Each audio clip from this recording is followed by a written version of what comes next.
Talking about here on my channel right now. It's all about Justin Baldoni and Blake Lively's. The storm surrounding Blake Lively's lawsuit had already been spiraling for months, but everything changed the moment new statements were filed in court, statements packed with details, timelines, and clues that pieced together a far more complicated picture than the public ever imagined.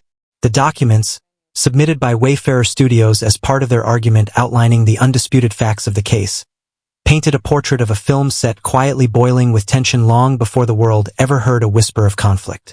And as those filings made their way across the internet, one question rose above the rest. Where were the messages between Blake Lively and Taylor Swift, the very communications so many had expected to surface early on? With Blake's own text exchanges forming the backbone of the controversy, it seemed nearly impossible that her closest friend, who was present during key moments, would be entirely absent from the record. Yet somehow, every single message between them remained hidden, sealed behind legal protections Blake herself was fighting to maintain. From the beginning, Blake's strategy seemed strangely selective. Wayfarer made many of their communications public. Blake responded by releasing her own pieces of the story, emails, texts, internal exchanges, yet every one of her personal conversations with the people closest to her was kept out of sight. The silence around her messages with Taylor was especially noticeable. Fans had assumed those texts would be explosive, given that Taylor had been at the penthouse the very day Blake pressed Justin Baldoni about a controversial rooftop scene. And yet, nothing. Not a single screenshot. Not a single quote. Nothing but silence, redactions, and sealed exhibits. By the time Wayfarer filed their statement of undisputed facts, observers were certain something major was being held behind closed doors. The filing referenced communications that had been previously available to the public, texts that were part of the amended complaint. Yet in the new documents, those same messages were completely blacked out. It made no sense. How could something already public suddenly become confidential? The answer, according to the studio, was simple. Blake Lively insisted they be sealed. It reminded many observers of her earlier strategy, filing her CRD complaint under seal after sharing it with the New York Times, a move critics said was designed to control the narrative while limiting what the public could see on the legal record. Now the same pattern was repeating with her text messages. Even the conversations she had with Justin Baldoni, which were widely circulated months prior, were suddenly redacted in the new filing. If Blake had nothing to hide, why block access to evidence the public already knew existed? But the most intriguing part of the new documents came from the lines describing Blake's interactions with her famous friends. That phrase appeared repeatedly throughout the filing, a thinly veiled reference to someone whose identity Wayfarer clearly felt the court would recognize, but whose name they intentionally replaced. It didn't take long for the public to connect the dots. The timeline pointed only to Taylor Swift, the one friend who was present during a crucial April conversation about the rooftop scene. The document laid out the sequence with startling clarity. On April 8th, Blake had sent Justin a set of proposed revisions for one of the film's most important scenes, the first meeting between the main characters. Just days later, on April 14th, Justin told her he liked the revision. The filing noted that Blake admitted the rewrite had been penned not by her, but by her husband, Ryan Reynolds. What the legal summary didn't say, but what fans immediately recognized, was that these texts were the same ones where Blake repeatedly made references to Game of Thrones, calling herself Khaleesi, and referring to her circle of friends as her dragons. In the original messages, she joked about being the powerful mother of dragons, explaining that her gorgeous monsters protect her and fight for her. Those lines had been public once, widely discussed, even meme-ified. Now they were mysteriously redacted in the statement of undisputed facts. Why? Because Blake had filed a motion declaring them confidential. Because she wanted every conversation involving her friends, especially Taylor Swift, kept out of the public eye. And yet the legal filing still referred to the presence of a mega celebrity friend, someone who had walked into the room on April 12th praising Blake's version of the scene. No name was mentioned, but the description left no doubt. Wayfarer clearly believed Taylor's involvement mattered to the case, even if the court was not yet permitted to see the messages directly. Their filing argued that Blake used the influence of her famous friends not just to pressure Baldoni creatively, but to take control of the film entirely. They alleged that she leaned on the celebrity power in her inner circle to strengthen her own position in negotiations, both on set and behind the scenes. The court papers even claimed Blake disparaged Justin among her Hollywood circle, describing him in ways that made him appear unfit or difficult, conversations that were now locked behind sealed exhibits. Blake herself had listed the friends who could provide information about the events: Gigi Hadid, Alexis Bledel, America Ferrera, Amber Tamblyn, and of course, Taylor Swift. But Wayfarer was interested in only one of them. They admitted outright that the friend they had sought documents from was Taylor. And while Blake fought to block the release of everything involving her circle, the court filings revealed there were text messages from April and beyond between Blake and her famous friends, preserved as evidence and sitting under seal. There was even a line saying Blake had urged her friends to take certain actions. Boston. The meaning was Played clear. Upper East Side Blake was strategizing with her circle behind the scenes, discussing how to influence and control the creative direction of the movie. The legal documents pointed to something long suspected but never proven. Blake may have been seeking advice and support from her powerful celebrity network, using their opinions and public weight to reinforce her stance against Justin Baldoni. And Wayfarer argued it wasn't harmless chatter.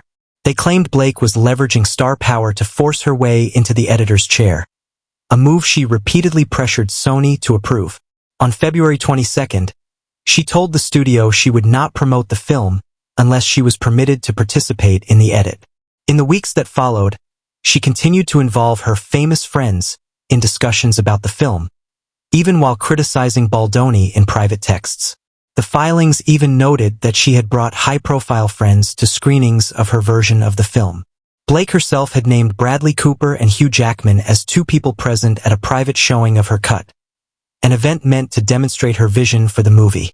Critics immediately questioned why actors uninvolved with the production were brought into such a sensitive process. Were they providing guidance? Were they being used as leverage? Or were they there to validate Blake's version and sway studio executives? From Wayfarer's perspective, the answer was obvious. They believed Blake sought counsel outside the production chain, using these powerful names to bolster her confidence and influence her decisions.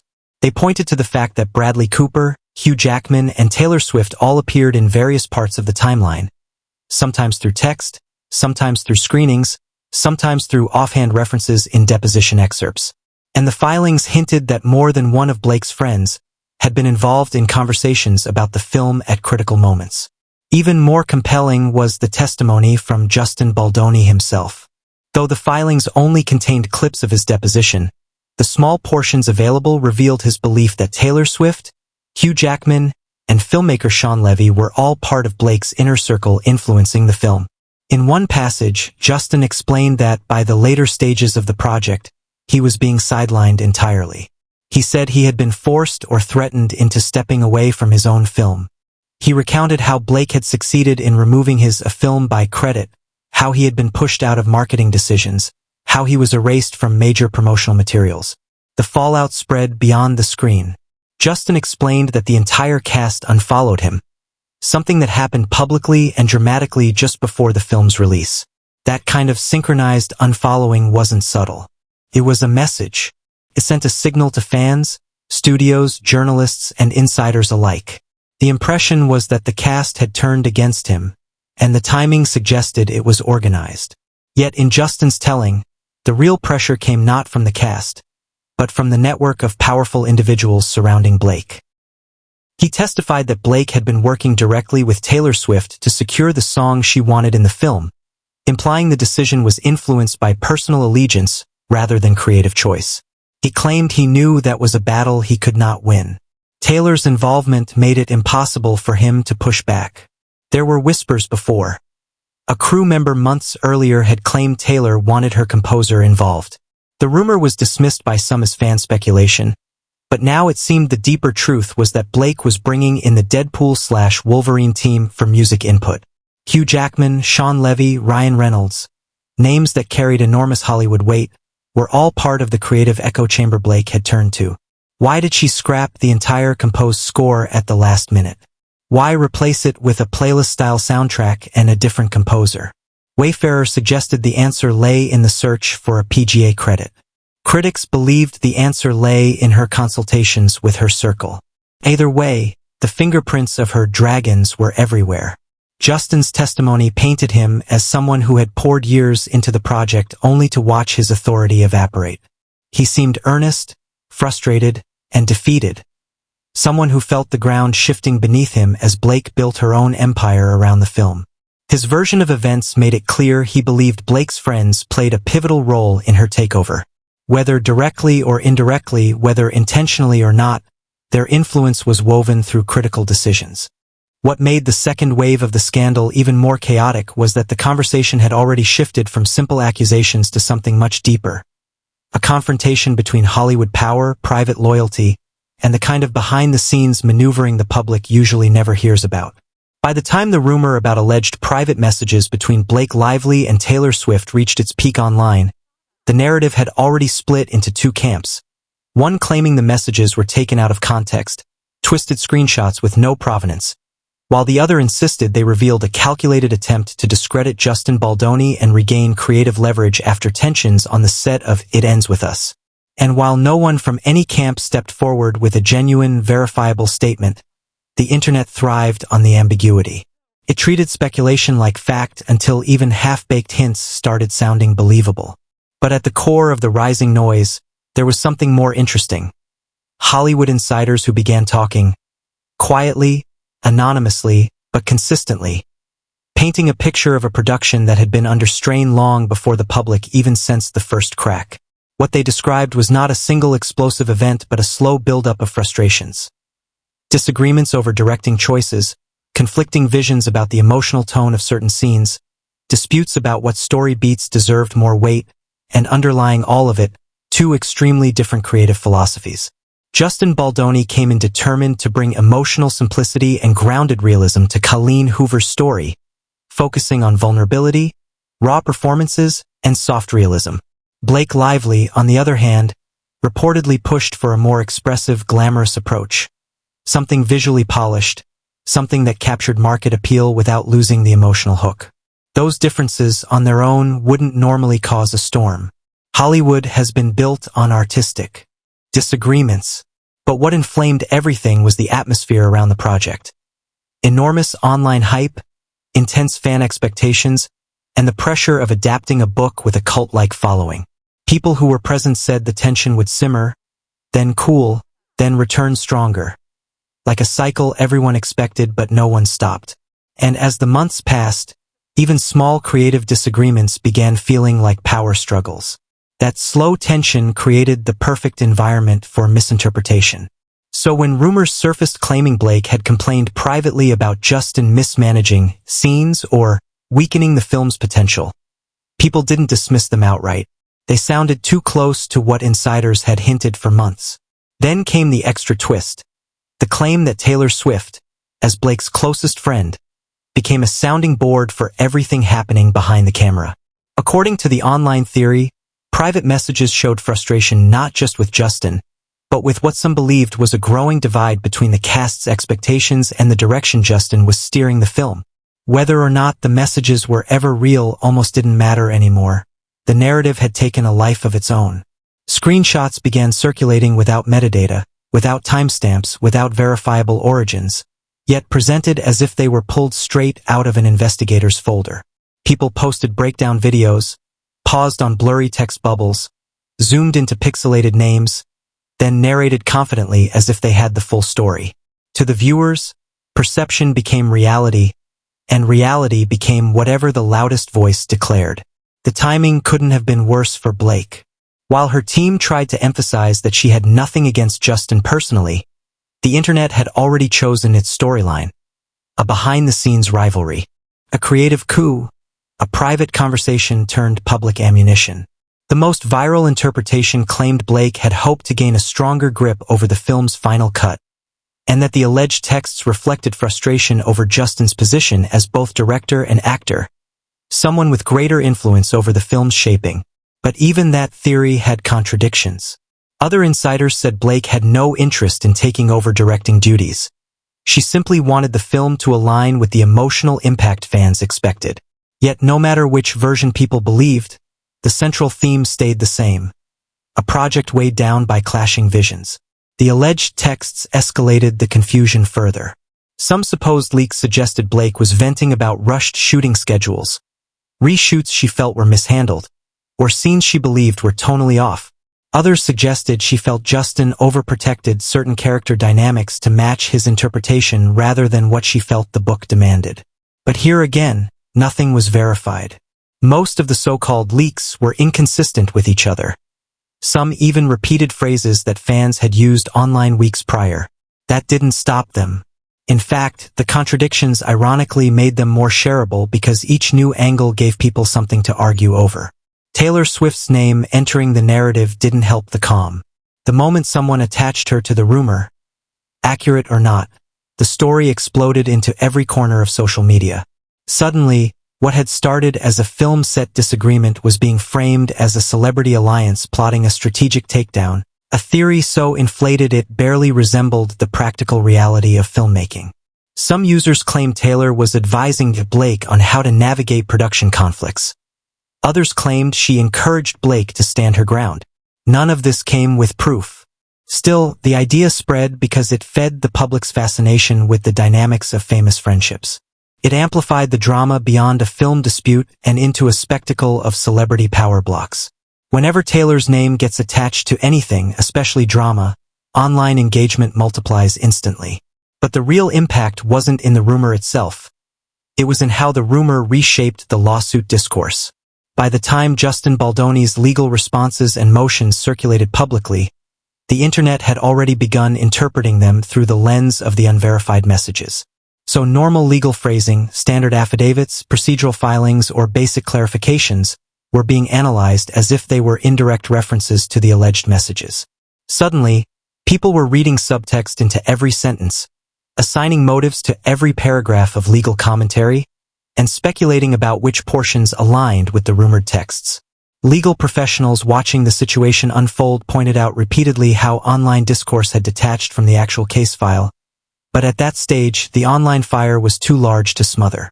Meanwhile, Justin remained relatively silent publicly, which added another layer of speculation.